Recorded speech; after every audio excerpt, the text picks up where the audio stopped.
I don't want to spend my time, most of my waking hours doing something just for the sake of a paycheck. Like that cannot be the foremost reason for me to do something. I'm a little more purpose driven when it comes to my work. So even if I make less money, if I'm happier, if I'm helping people, then that's what I want to be doing. So that was kind of how that changed for me as well.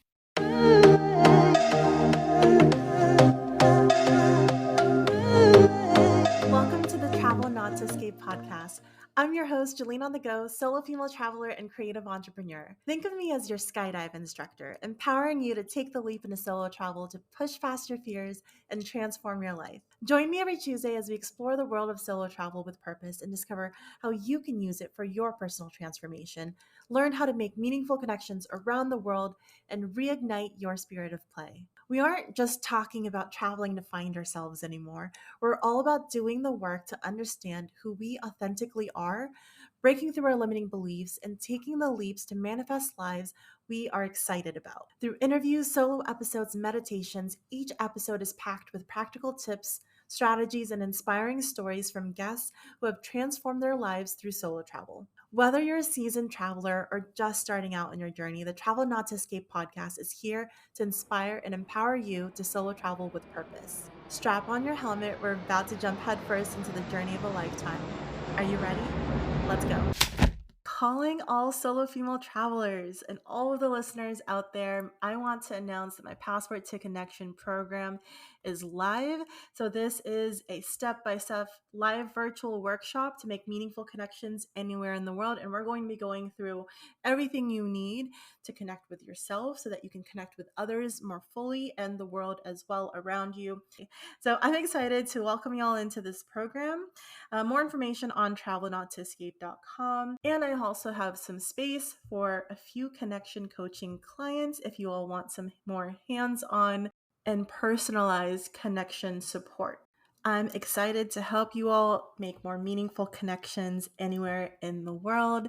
Now let's dive into today's episode. Welcome, Travel Not to Escape Navigators. I'm so excited to have my guest today, Amy Jazienicki. Amy is a relocation coach and the founder of Wander by Design, and she helps women live lives by design rather than by default. And so I'm so excited to dive into her story of solo travel transformation and relocation. Thank you so much for coming on, Amy, and welcome. Yeah, thank you so much for having me. Perfect. And before we dive into your background and travels, I typically ask this question to all of my guests before we start chatting, and I ask about play. And what was your favorite childhood activity? I had a few. I mean, I was kind of a solitary kid. Like I had good friends around me, but my favorite activities to do were mostly solitary. So I loved drawing, painting. I was a very artistic kid. And I also loved reading and watching movies on my own. So those were the kinds of activities that I loved indulging in. But of course, like any other kids, I had my fair share of different toys, puzzles, things like that too, that required you to kind of problem solve and things like that. So yeah, I'd say those were probably my favorite activities as a child. Oh, interesting. So I asked this question because there's 8 different play styles, and each one gives you a little bit of an idea, almost like a personality test. And it's all about then linking what your play style is, things that you still love to do as a child, to then things that would reignite that spirit of play in your life as an adult. And that's one of the things I really love talking to women about is how you reignite that spirit of play, because we're always just in a rush and we're constantly trying to be successful in whatever ways that society wants us to be successful. But sometimes we just want to take a break. Sometimes we just want to be lit up and be excited about life. And one of the ways to do that is getting back in touch with that inner child that just wanted to play. So it sounds like your particular style is the creator.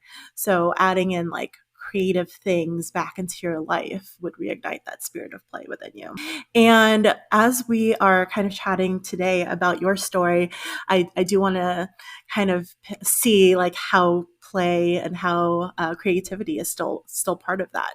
I know that you've been traveling for quite some time now, and you're currently in Buenos Aires. I want to understand, if we could start from the very beginning, how you started your solo travel journeys. Where are you from? And yeah, tell us all about it. Sure. Okay. So it is quite a story that's been going on, I'd say probably like 8 years now, give or take. But it first started actually in 2015. So before I actually started traveling, I was in a very strange set of circumstances because, I had finished grad school. I was getting work experience in the exact field I studied, which not everybody can say, right? So people considered me very fortunate and hardworking enough to get to where I wanted to go. So I did secure a job that was kind of like in suburbia. So it was outside of Toronto, which is my home city. And I was so elated at the time. And I remember thinking, oh, my life is set now. Like I've got this great job. I'm done school. I can move on with my life. And I thought I had checked these boxes. And I guess technically I did. But there was a lot happening behind the scenes, like with that job, with my personal life, that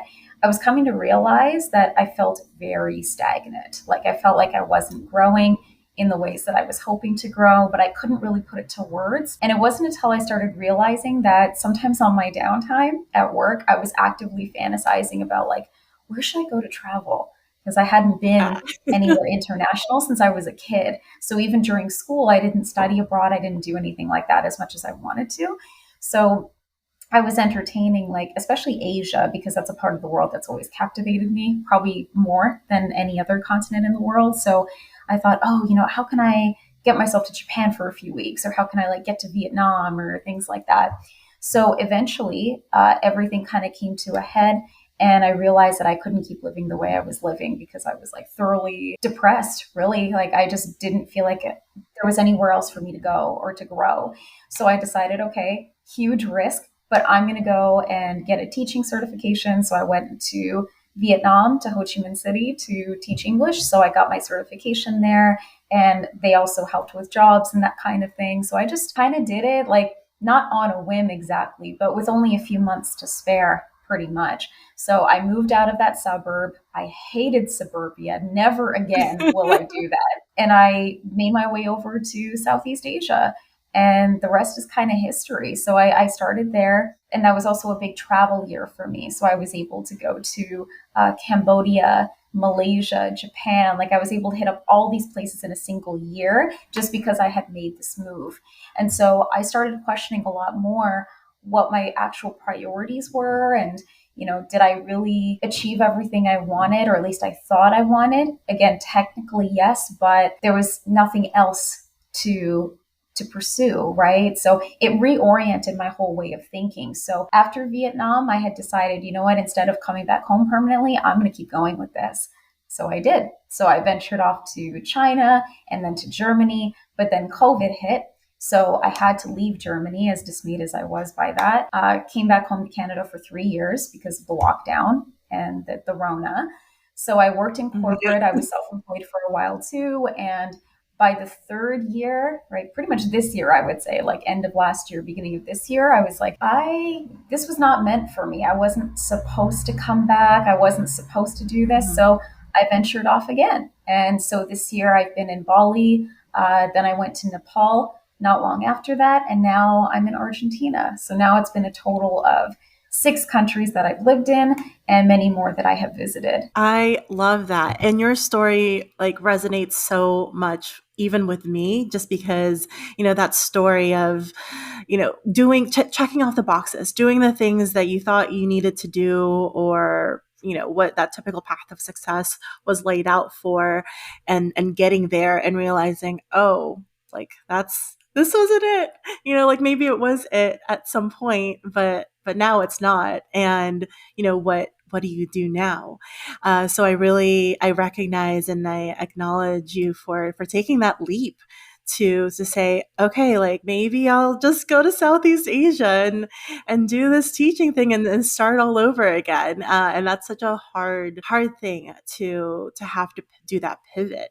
I want to dive in a little bit more into kind of that early stage too, when you were first making that change. So you said you hadn't done a lot of travel prior to Southeast Asia, right? So what was that like in terms of deciding, like what made you decide that destination one? And did everyone around you think you were crazy for making this change? Yeah, that's always an interesting question because when I first kind of made that proclamation that, hey, I'm going to relocate to Southeast Asia for a while, don't know how long it's going to be. It's probably just a year. I might come back after that. I have no idea. I'm just keeping it open. So at the time, I was Hmm. like 25, going on 26.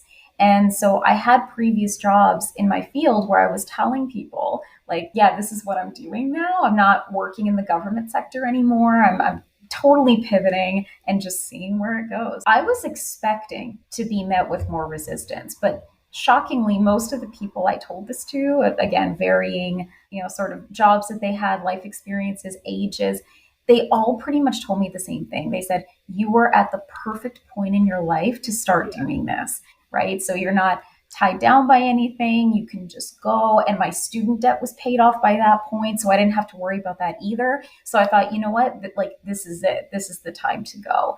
So most people responded positively to it. They said, that's an interesting first choice to Vietnam, but Yeah. I'm sure it'll be a great experience for you. And yeah, for the most part, I found it was a pretty welcoming message, but I did get a few naysayers here and there. But even in those cases, they didn't say like, oh, you can't do that or that's a bad idea. It was more like, well, you can't go forever. I said, oh, nobody said forever. I just said for the next Yeah. year. So there were some interesting like misconceptions about like what it was I was actually doing or what my intentions behind it were. So in those cases, I just disregarded them because the overwhelming majority of responses were positive, and more importantly than that, it was what I wanted to do. So even if the majority were negative, I still would have gone and done it anyway. So it didn't really make a Yeah. difference to me. Yeah. But yes, the first, like, I'd say 3 months in Vietnam were really rough for sure. It's mostly a cash based economy, kind of like Argentina, actually. It's very similar in that Yeah. way. So I was adjusting to like a totally different way of doing things, different modes of transportation, different ways of paying for things. But there were also so many pros to living there, right? Like a low cost of living, very easy to find jobs that were more than just a few months at a time, because that was kind of something I was dealing with a lot in Toronto, was like these very short term contracts that had no stability at all. And it was causing me so much stress to just like, where's the next thing coming from? Where's the next thing and the next thing? So I knew I didn't want to live that way anymore. So when I became a teacher, that just changed entirely. I actually had like stability for the first time in a long time, but I was seeing the world at the same time. So it was kind of the best of both worlds, really. Yeah, that's amazing. And you touched on a good point on the first comment that a lot of the people actually will be like, yeah, go, like do it, because they realize like whatever stage they're at in life now, that like a part of them wishes that they had also taken that leap at that age. And they have seen, they know what your trajectory is, right? Like they know like you're probably going to stay in suburbia for however long they're still in suburbia, right? Unless you make a drastic change at that age, or now, whatever point you're considering it, like do it then, right? Otherwise the trajectory is you stay and you continue that life that you already know where that's going to go down. So I love that you pointed that out, that yeah, actually the majority of the people who have some self-awareness will also say like go. Mm-hmm. And yeah, and then also like the changes that you had to go through in Vietnam, there are pros, there are cons, but at the end of the day, if you're living your passion, if you're living something that you're curious and excited to do, then and everything else, you figure it out. As you're probably figuring out all the craziness that's happening in Argentina at the moment, you're like, you figure it out. You're there, you're seeing things. In terms of relocation challenges, so that was Vietnam, that was 3 years ago, and now you're a relocation coach. So I really want to dig in, like, at what points, in your journey did you make that pivot? And, like, was there a specific thing that happened to you or that you experienced that made you want to make that change? Yeah, that's a really interesting question. I think just being in Vietnam for the first year, it made me, I guess it was kind of foundational in a way because it made me question the entire way I was living in Toronto. So, there are some cities in the world that are so prohibitively expensive now, and Toronto is among them at this point. And it was true then, and it's even truer now. So, like, housing is exorbitant. Even just to rent a small place, like a basement, is going to be at least $1,500 a month, if not more. It's just kind of wild how much it's changed, and it kind of breaks my heart because, like, growing up in Toronto, I loved it. Like, I loved growing up in that city. It resonated with me as a person. Like, it worked out so well. But times and places change, right? So unfortunately now it's just kind of condo city at this point, and it's only meant to be like for millionaires at this point, right? So living in Vietnam really challenged the narrative that I had, that I think many of us have if you're from the Western world, especially in a major city, where you think that's what success is. You're in the big city, you got this sexy corporate job, and you got all the things right. But even when I did get those things, again, I wasn't feeling satisfied with it. I'm like, this can't be all that life is. Like, it was almost existential, right? Like the problem that I was having. So going to Vietnam, and I made a lot less money than I did in my previous job, but because of the cost of living, I actually had more disposable income than I did when I was back home. So that was a major revelation for me, was like, our cost of living is so insane that you have to make like 4 or 5 grand a month just to stay afloat. Whereas in Vietnam, you can make like 1,000 a month and live like a queen. So I thought, okay, well, that's a narrative flip for me right there. Also, I had a major kind of like career epiphany too, because I came to the realization that helping people grow and develop, whether it's in their careers or just to be able to communicate with other foreign people. Like, I loved that. I got so much fulfillment out of it. I was never bored in my job. I was never like,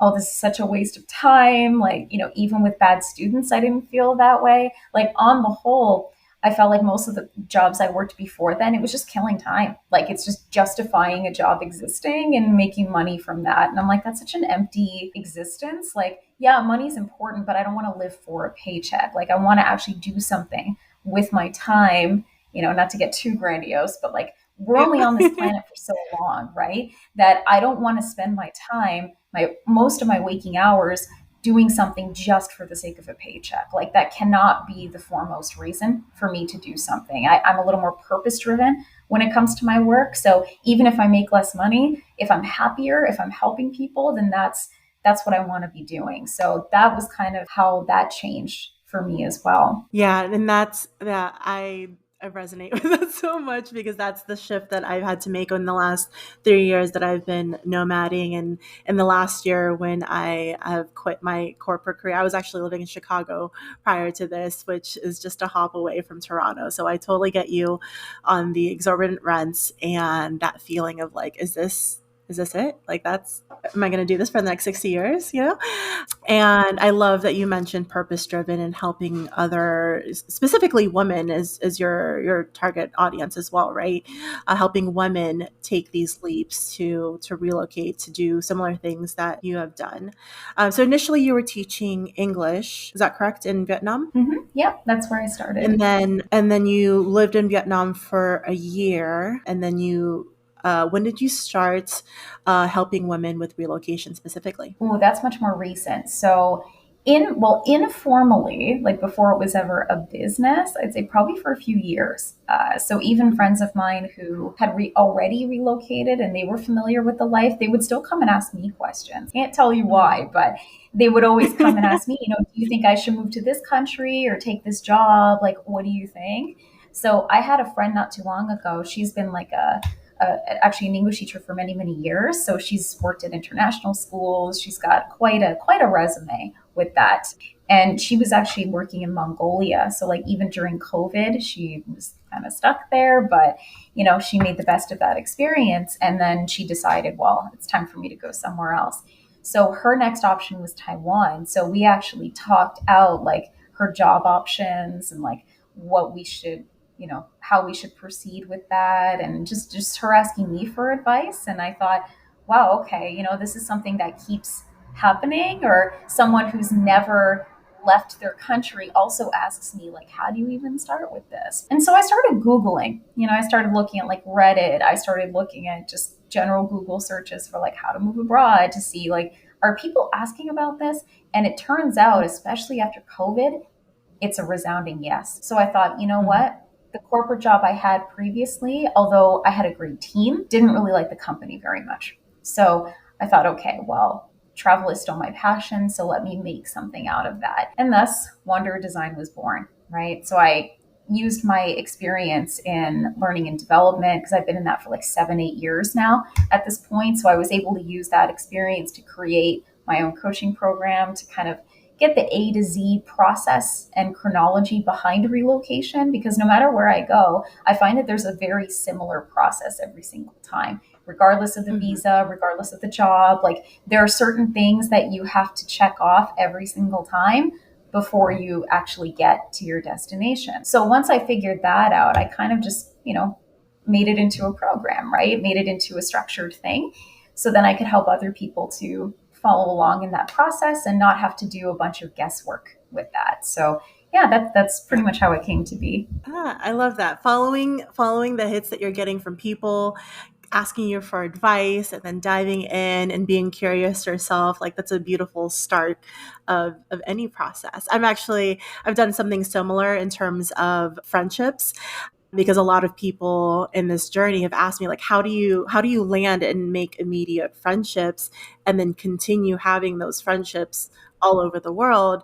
And I realized after, like, I did it for like the 10th country or so, that I was like, I do the same exact thing in every country. And it actually is a repeatable process that I can now teach people to be able to do, because post COVID, everyone was lonely. Everyone still is lonely. It's a human thing. And yeah, like, I just want to help people connect more. And I love that you're also helping women make those transitions, those big leaps in their lives. You mentioned that there are some like specific things that happen in each place. So if you were to, or actually, let's dive into like maybe some people that you've helped in the past. What were some of the like top three things that were holding them back from doing this on their own?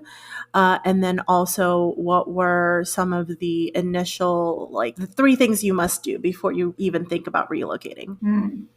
Excellent question. I think probably the top three things I encounter consistently, like even if I'm not working directly with somebody, is mindset barriers or limitations, right? So I know that's almost a cliche thing, but I think with relocation it makes sense. Why? Because you think, oh, I've never done this before. Like, it seems so complicated. I wouldn't know where to start. I can't figure this out. So I'm just not going to do it. People who are already doing it, that's their thing. I'm just going to stay in my corporate job even though I hate it, or whatever their situation is, right? But the reality Mm-hmm. is that it really is just a matter of imposter syndrome. And believe me, I've been through that most of my life, so I get it. But there really does come a point where you have to just say, F it, and just go try it anyway. So the first country I went to, I didn't know what the heck I was doing. Like, I just showed up and figured it out as I went. But I totally understand why other people wouldn't want to do it that way. So that was a major motivation for me to create the program, because then there's a process that they can follow. So there's someone that's holding them to account, holding their hand and saying, don't worry, like, we're going to get through this together. I'll give you everything that I know to help you land the job you want, to go to the country or countries that you're interested in, and to just have a process. Because even on other podcasts I've appeared on, people always ask, like, what are the first things you should do with relocation? And it's actually kind of a complex answer, because a lot of it comes from your own inner life, like your own why, like what's your motivation for it, because that will determine everything else. So if Mm. you're just looking to prioritize travel rather than, say, career advancement, that's going to take you one way. If it's the reverse, it's going to take you another way. So the way you prioritize these things and are using, your own sense of self, right? Your own self-reflective capability to understand why you're doing this in the first place. That has to come before anything else. Otherwise, you could risk going to the wrong place, or taking up a job that you don't actually like, and then you write off relocation and say, oh, well, that was a waste of my time, waste of my money. So I was determined, like, this needs to be something that's more structured, something for other people to follow, with ease, right, or relative ease at the very least, right? So yeah, mindset limitations for sure. I think just the feeling of overwhelm, right? Like how do I even do this? It's such a complicated process, and I don't want to undersell it. Like it's not an easy thing, because if it was, everybody would be doing it, right? So it's just a matter of figuring out, okay, well, I need to do XYZ. Let me figure out how to do XYZ, right? It's like anything else, right? You figure out the process, you try your best. You might fumble a little bit in the beginning. If you didn't, that would be miraculous. But I guarantee you'll fumble a lot less than I did in the beginning, right? And if I'm considered to be experienced with it, you'll be okay, right? So that's another thing to consider. I think the only other thing I've noticed too is, again, just sort of feeling like what if I don't like it? I get to a place and then I'm like, oh, this isn't the right place for me. Well, if that's the case, you're still equipped with all the tools and knowledge you need to go somewhere else. So if you come to the realization, let's say, I don't know, like I've met a lot of people that like want to move to Spain, for example, but Mm-hmm. some of them get there and they're like, yeah, it's beautiful here, but it's also really expensive. Or the job I have doesn't pay me enough to like live the life I want to live, right? Then I would get them to reorient and think about, okay, well, what is it about Spain that you like? Do you like speaking in Spanish? Do you like the culture? Like, well, what's the draw? And so you could reorient and say, okay, well, maybe Spain's not the best choice, but what about like Argentina or Chile or somewhere else, right? Like you can definitely like find those connections in other places, right? It might not look exactly the way you think, but there definitely has to be an openness too. So generally speaking, I don't work with people that are really fixated on one country and not open to anywhere else, because then their expectations are too high, right? They might think Mm-hmm. like that country is going to solve all my problems. It's like, but you don't know that, right? You're not there. There's only so much you can learn in advance about a country. You might get there and realize it's actually not the best choice for you. And then you think, throw up your hands and go, this was such a waste of my time, right? So you have to think really, really carefully about why you're choosing where you're choosing to go. Mm.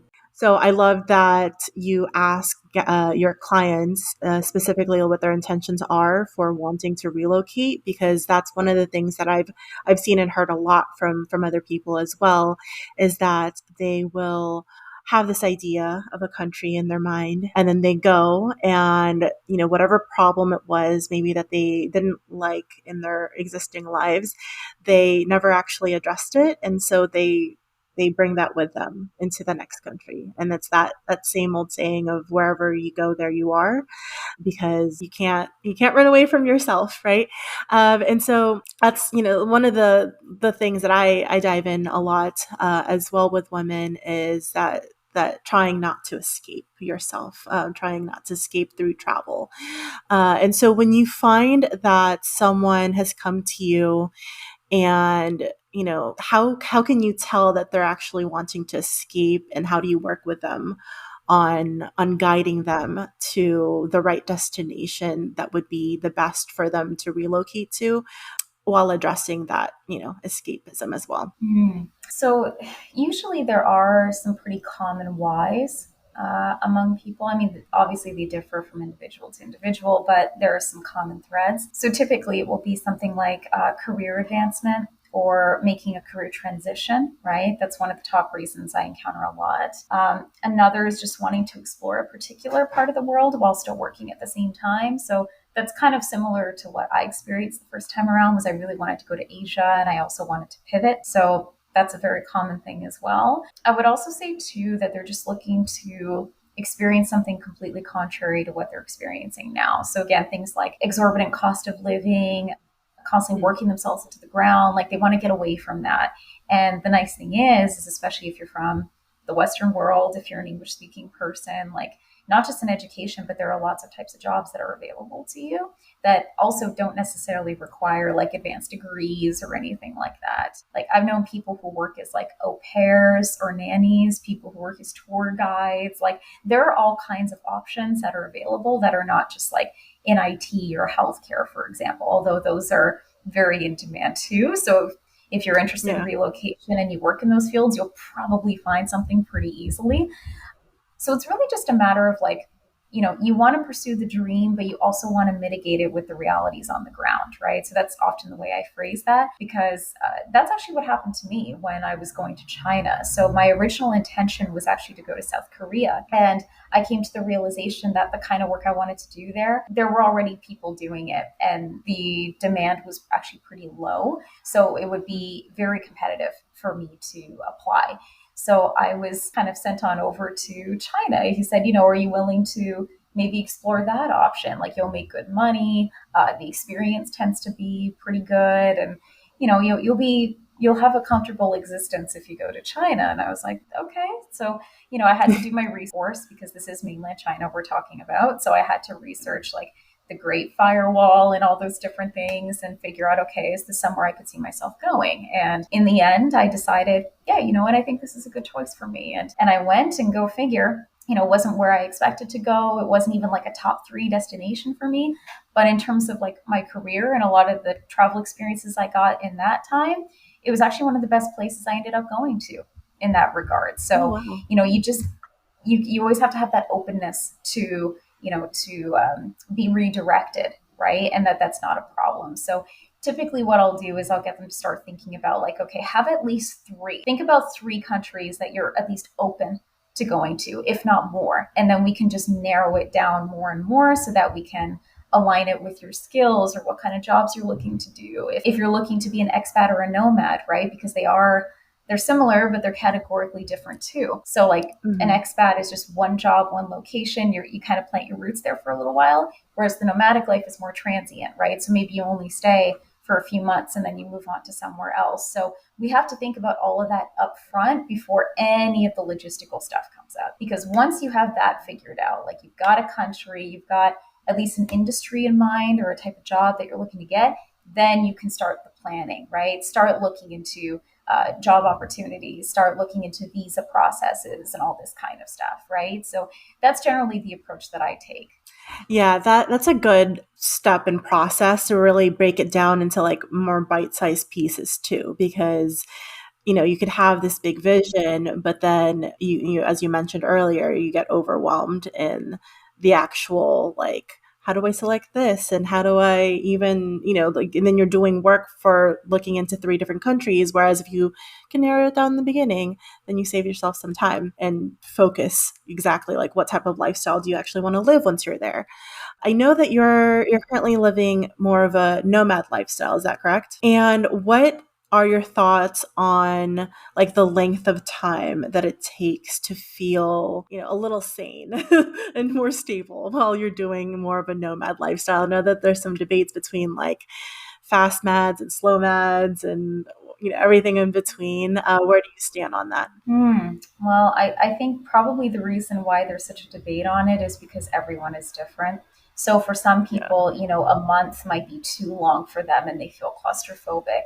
That's not me. Like, even if I'm a little more transient, which at this point I would say has been the case, I Mhm. still want to be in a place long enough that I feel like I got to experience the things I wanted to experience in that place, or the things I wanted to see, the types of people I wanted to meet. And in some places that will take longer than others. So like if we compare, say, Argentina to Nepal, which is my last country, Nepal doesn't have a very high foreigner population to begin with.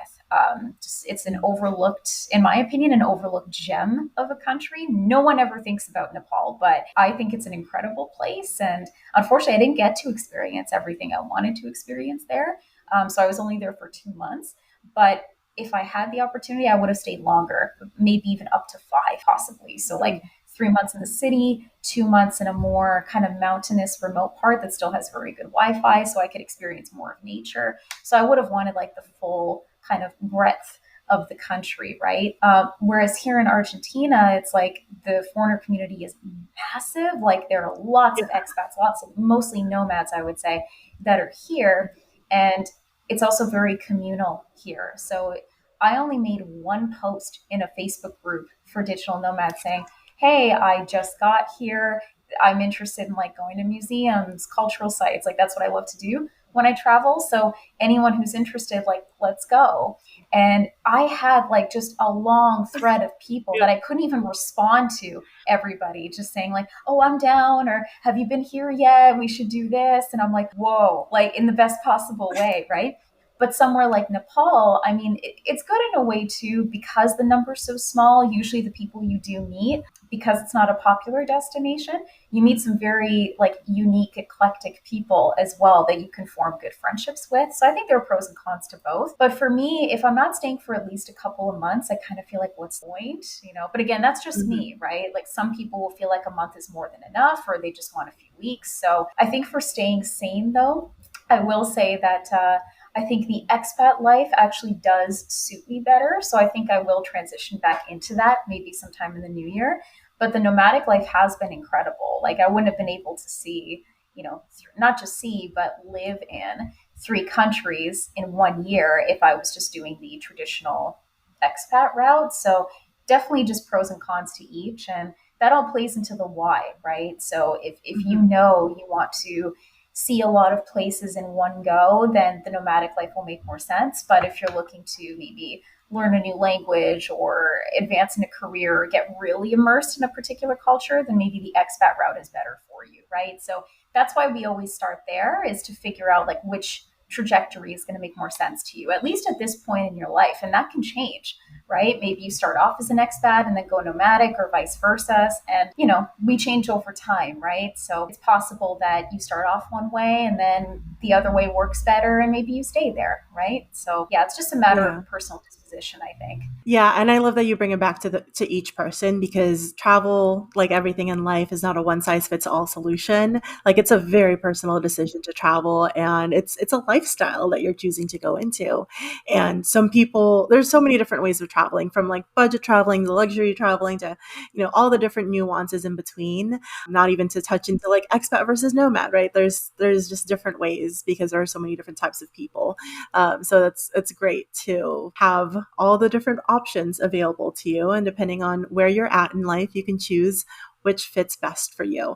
Because I definitely have had friends who have done the expat lifestyle transition to nomads, nomads transition to expats, and vice versa. And it all depends on the season of their life as well, and what they're trying to accomplish. And as you mentioned, if you're wanting to build roots, and if you're wanting to, say, like build a business or even transition to a whole new career, that takes so much more mental bandwidth. And packing up your suitcase every week is additional chaos and instability that you have to factor in if you want to do that at the same time, really build lasting roots in community and career, because a lot of those take up a lot more brain cells than you might anticipate, because there's so many micro decisions that are involved in all of them. I love that you touched into connection as well. That's one of my passions, and one of the things that I love asking my guests about. You mentioned you had a whole list of people that you probably still need to get back to in Argentina. That was one of my favorite things about living in Buenos Aires, was there was no shortage of friendships that you could form there. Everyone is down to go out, down to meet and connect. It's also, I think there's like more therapists per capita as well as bookstores per capita in Argentina than any other cities in the world. And so, like, I don't know, that's just the depth of conversations that you have with people are also really amazing there. What has been your favorite method for making meaningful connections as you've been traveling? Like in general or in Argentina? Yeah, in general, like if you can think about like the friends that you still have, that you still talk to, that you had, some great moments with, that surpassed maybe just a quick coffee or adventure together. The ones that, you consider some of your true friendships still. How did you meet them, and what methods did you use? Yeah, it's a great question. Actually, for me personally, part of the reason why I think I'm sort of leaning towards going back to the more traditional expat lifestyle is because I found it much easier to build community, forge strong friendships, not just fleeting ones or just to go out every so often, but like the ones where you keep in touch years later. And as a nomad, I do find it harder, not impossible, but I do find it a lot harder to do that because you're bringing your work with you. Everybody's doing different things.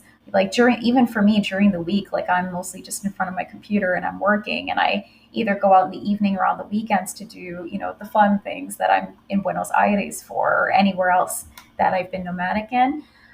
So I find usually a lot of the friends I still keep in touch with now, they're people I used to work with or friends of friends that I made. And because I was living in that locale for a long enough time, we got to know each other and forge a real friendship. And even now, I have a few students, and this always gets to me every year, but in Asia, they take Teachers Day very seriously. So I still have like some of my university level students that I taught that still message me and say Happy Teachers Day to me. And that's like almost a decade later. And they're still, wondering like, where are you at in the world now? Like, what are you doing? Like, and that means a lot to me, right? To be able to still have those connections. So I find in the traditional expat lifestyle, again, personal experience, but I find it's much easier to forge those relationships because you're there for longer and people get to see you in different situations, whether it's at work or you're going out and spending time together. Whereas in the nomadic life, I mean, I've seen people like meet each other as nomads and then they start like traveling together, whether they're dating or they're just friends or whatever the case is. So I've seen that happen too, but that hasn't really been my experience personally. So yeah, I find the expat life is a little easier to create those lasting friendships in. Yeah, and that makes sense. A lot of, time is a huge factor, right? Giving yourself the ability to actually have those moments, but definitely not impossible, because you can also, as you mentioned, keep in touch, travel, meet up again, and there's different avenues for that as well. So it's always a interesting kind of to dive into the connection piece, as a nomad. And what is one question that you wished you could have asked your younger self earlier, maybe at the start of this whole journey?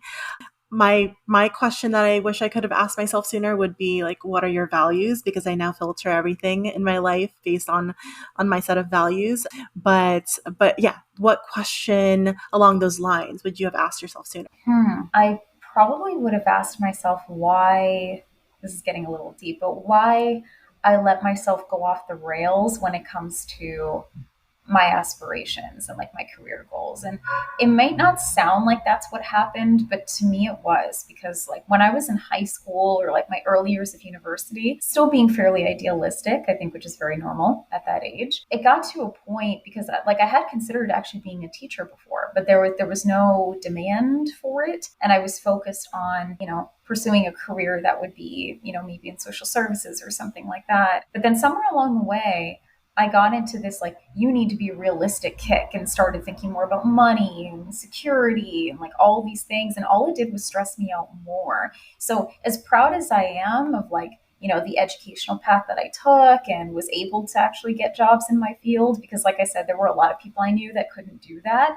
And I was grateful for all of that. At the same time, I was thinking like, but this didn't make me happy. So if I could have stopped myself and said, you know what, like this narrative that keeps getting pushed on you by people around you or by wider society, whatever, like I went from being that sort of like almost quintessential teenage mindset where it's like, well, screw what society says, right? I'm going to do my own thing. But instead, I kind of fell into that trap. And I think that happens to a lot of people, right? It's just you get older, you think I need to be more mature and I need to choose a path that's going to be more secure. Well, it didn't end up being secure at all, did it? Right. So it really just kind of changed foundationally how I felt about career, how I felt about my personal time, how I felt about life and what I get to experience. So I would have gone back to say like 19, 20-year-old me and said, you know what, 16-year-old you actually had it right, if you can believe that.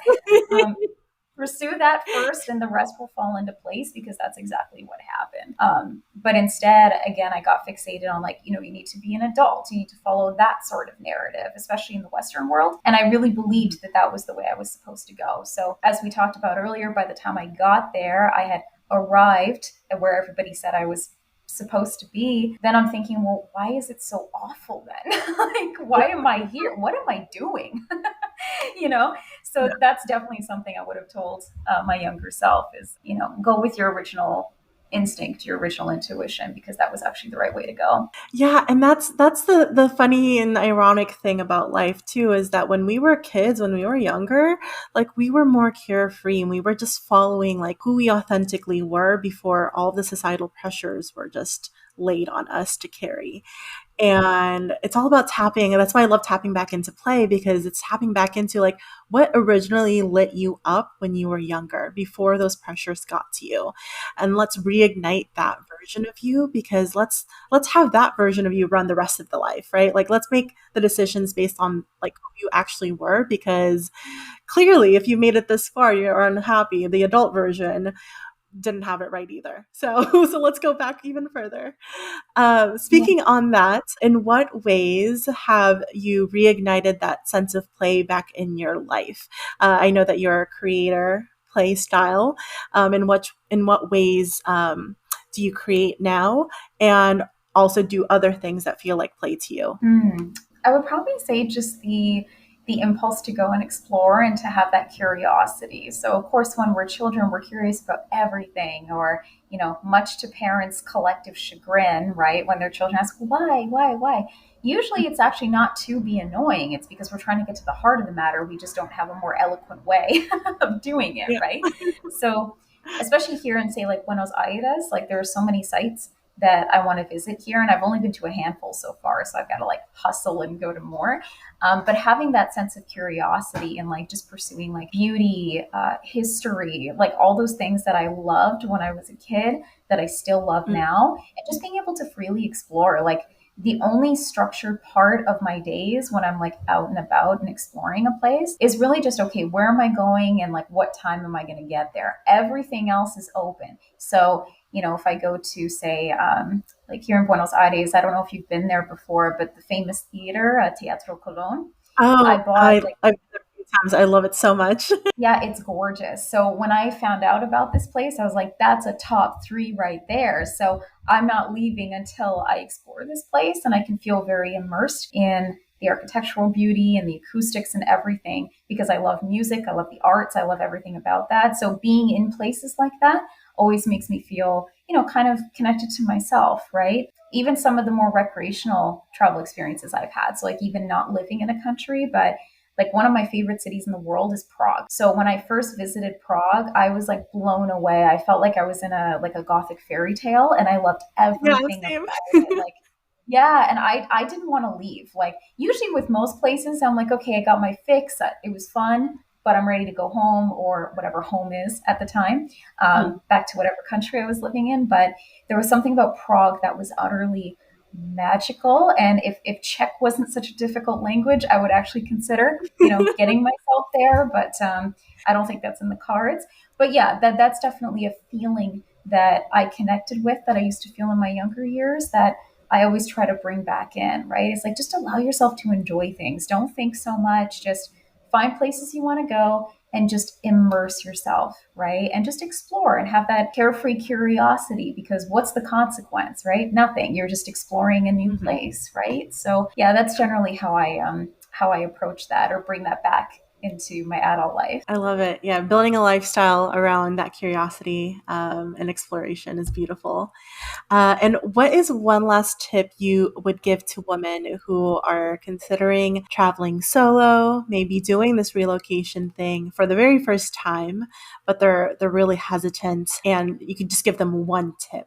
What advice would you give them? Well, one thing I do hear a lot, and this is especially true, I don't want to generalize here, but especially the boomer generation from back home, especially if they're men, they usually tend to hear, like, oh, I do solo travel. As a woman, they're like, isn't that dangerous? Rah, rah, rah. Yeah. But the reality is that so much of the world is actually a lot more accommodating to us as solo female travelers than we probably even realize. It's just that fear often will hold us back, right? And listen, I'm not saying there aren't parts of the world that you probably should avoid, as just as a solo traveler in general, but especially as a woman, I'm not saying the whole world is just rainbows and butterflies, right? But what I am Yeah. saying is the majority of leisure travel that's solo is predominantly women at this point. So clearly they're doing it. You can do it. You can get yourself started, or just, take a solo trip first if relocation feels like too much at the moment, which I totally understand. You can kind of dip your toe in the water a little bit and say, okay, I planned this trip on my own to, I don't know, Italy and Spain, or to, somewhere in Asia, whatever the case is, right? You go and you explore, you do your thing, and it builds your confidence. That's the only thing it can do, really, is build your confidence, because you're learning how to, again, manage money, transportation, finding somewhere to stay or to live for a short time, right? Whatever the case is, you can't help but have your confidence be built after that. So if you are interested in relocation, but you don't know where to start, or if it's too big of a leap, take a solo trip somewhere. Or it could even be in your own country, right? Like if you're from Canada or the US, like these are massive countries to begin with, right? So you could go to another state or another province or territory, and, just go explore that on your own as a starting point. And then, you'll build the confidence that way too, right? So that's what I would Yeah. advise for first timers. Yeah. I love it. Yes. Small steps towards that big leap. Give yourself a little bit of a running head start. And thank you so much for joining me today. This has been really lovely. And I love talking, all things travel, but specifically like how do you empower women to make those big changes, to do the life, to live a life that they've designed rather than ones that they thought they had to as default. So I love what you're doing. If you could share, I know that you have a few things that you have in the works that are being released soon. So I'd love to hear about it so that the audience can also follow up with you on it as well. Sure, yeah. So my Instagram handle is it's a new one. It's move abroad, one word, underscore WBD, stands for Wander by Design. So that's my new handle on Instagram. So there I, post stories. I make semi-regular posts, but I'm very particular about what's on the grid. So, you can see at least kind of highlights as well of where I've lived previously, where I'm at right now, what I'm doing. I'm just getting into the business of Instagram Reels, so there will definitely be more of those on the horizon to see, what life is like in Buenos Aires, as least as a starting point. But also, too, I'm actually starting to transition away from one-on-one coaching and more into like asynchronous, learn at your own pace solutions. So I've got an ebook that's finished but not yet launched, and I'm working on a course that should be done by the end of the year. So that's going to be part of a broader community called the Wander by Design Academy. So I'm planning to create multiple courses that all have to do with relocation, and they're not female specific. So if you are a man listening to this and you're like, oh, I want to do this, but maybe Amy wouldn't help me, that's not true. It's just that, again, there are a lot of misconceptions around solo female travel. So that's why I made it a priority. And it still is. But if you just want to take a course on like, okay, how do I figure out my why? What are my next steps? How do I budget? All these things. I'm going to have a whole library on that eventually. But I'll be starting with my first course, which is a bit of like a masterclass on relocation by the end of the year. So once that's available, then I'll definitely let you know about it. So if anyone in the audience is interested, they'll be able to check those offerings out too. Amazing. Yes, I'll definitely get all those links from you and I'll add those in the show notes and have them accessible to all the listeners. And I think that what you're doing is so amazing. So I'm excited and looking forward to the ebook and the course as well. Oddly enough, my podcast is actually meant for women, but also I have 25% of my listeners are men. So that's going to definitely be helpful for anyone who's tuned in today. So thank you again so much for sharing this time with me and sharing all of your knowledge and your story. Great. Thanks so much for having me again. I appreciate it. And thank you to the listeners today. And I hope to see you all in the next adventure. That was such a fantastic interview with Amy. I hope you all enjoyed that.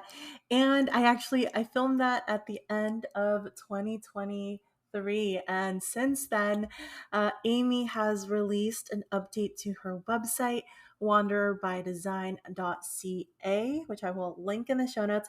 And she has an ebook titled Unlocking Your International Career, the 3-step blueprint for entry to mid-level success. So that is available for you on the website to take a look at. And she also has her new course titled Design Your Life Abroad, How to Move Abroad as an Expat or Digital Nomad Within 3 to 6 months. So take advantage of all these amazing resources that Amy has put out there. And I really hope that this conversation and the work that Amy does pushes you a little bit closer towards that big dream that you might have of relocating to a new city abroad.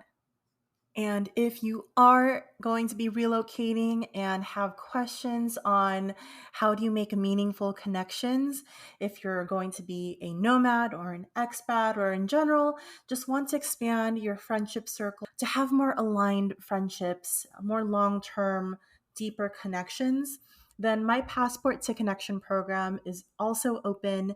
This is going to be a workshop series as well as a mastermind where we go through everything you need to know to connect with yourself, how to connect with others, and how to connect with the world around you.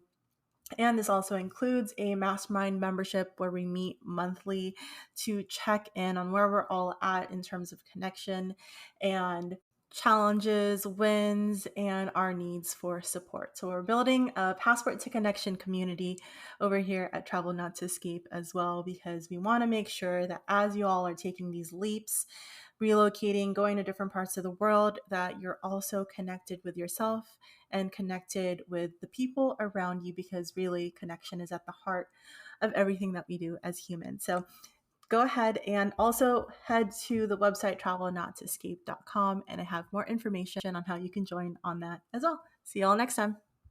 Until next time, keep exploring, connecting, and playing, and safe travels, navigators.